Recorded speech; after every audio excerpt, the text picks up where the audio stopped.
emergency restraining order was void from the beginning. Good day. This presentation explains why Richard English contends that the emergency restraining order issued against him was legally void from the very beginning, a legal concept known as void ab initio. A court has tremendous power. It can issue orders that affect where a person lives, where they travel, and even where they work. But before a court may exercise that power over someone, one fundamental requirement must be satisfied. That requirement is service of process. Service of process is much more than handing someone a piece of paper. It is the constitutional guarantee that a person receives notice of the proceedings against them and has a meaningful opportunity to appear in court and defend themselves. Without proper service, the court never acquires personal jurisdiction over that individual.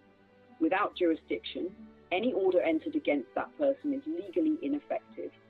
According to the evidence presented in this filing, Richard English was never properly served with the notice of hearing that would have allowed him to appear and contest a restraining order.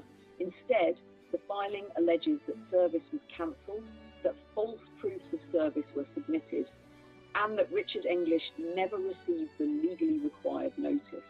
If those allegations are true, then the court never acquired jurisdiction over Richard English. That is why the filing argues the restraining order is not merely defective, it is void from the beginning. The filing also raises another serious issue. When seeking the restraining order, the petitioner allegedly represented to the court that Richard English would still be able to travel between his home and his place of employment. According to the filing, that statement was false.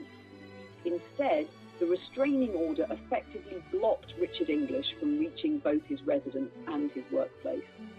If that allegation is correct, the consequences are significant.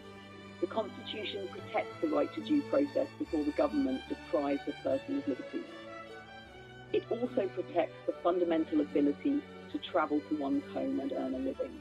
Restricting those rights without lawful notice and without an opportunity to be heard raises serious constitutional concerns. The filing further alleges that the restraining order was obtained through fraudulent representations to the court. Those allegations include false declarations, false proofs of service, and material misrepresentations concerning the practical effect of the restraining order. Fraud directed at a court strikes at the integrity of the judicial process itself. Courts depend upon truthful evidence. If an order is obtained through fraud, particularly fraud affecting jurisdiction, a court has both the authority and the responsibility to vacate that order. The relief requested is straightforward. Richard English asked the court to recognise that it never obtained personal jurisdiction because service of process was never properly completed.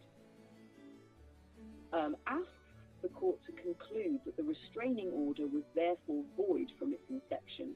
He further asks the court to recognise that the order imposed unconstitutional restrictions on his ability to travel to his home and workplace, and that the order was procured through fraudulent conduct. For these reasons, Richard English requests that the restraining order be terminated and declared void.